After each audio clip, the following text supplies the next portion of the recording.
What are your favorite subjects to write about, would you say?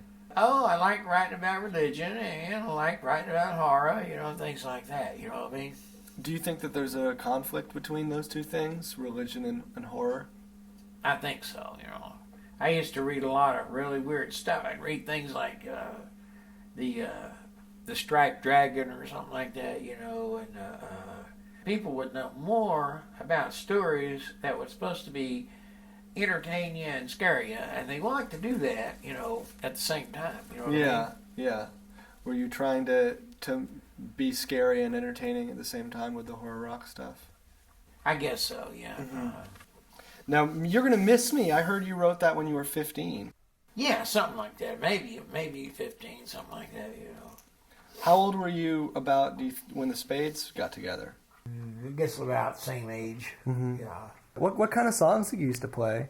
No, we played, let's see, If I Could Live My Life the Way I Want to, or something like that, then I'd buy me a car and drive around the world or something like that. What song is that? It was a song by Bo Diddley, yeah. If I Could Live My Life That's cool. all over again. Yeah. Was this around the time that you first met Dana? Could be, yeah.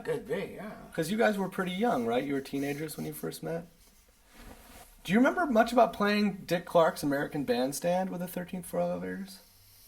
Well, I just got, we may have played twice. You did? You played? Something, Yeah. That's a strange one, you know what I mean?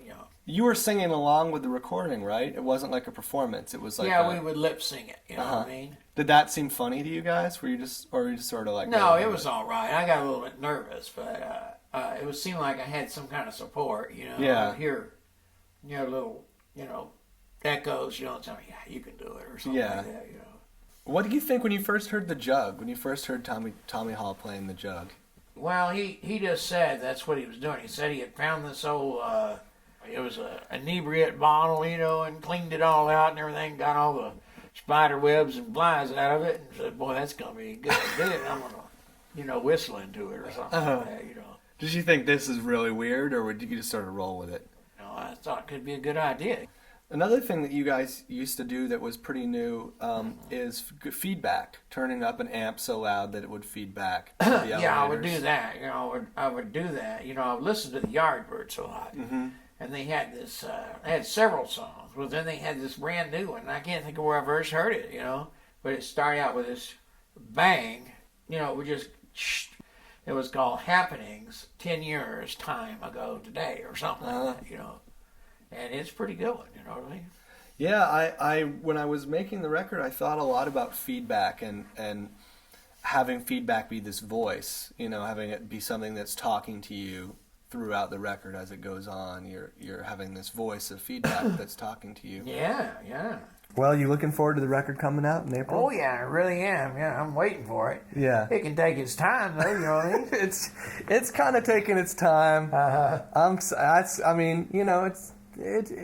think these days it's like it takes a while. They have to send it out to the press. They have to send it out to the music journalists. And all that see. Stuff. Yeah. What's your attitude about music journalists? Do you like doing interviews and talking to them, or do you not really care? Yeah, I enjoy it. Mm-hmm. I try to have pity on them and not be mean to them, but I guess they say that only the cognoscent gets to do that or something. Oh yeah. Well, you need to take pity on them because they have a hard life. That's right. Yeah, or something. They have their own thing, right? Yeah, they have. It's tough. It's tough being a music journalist.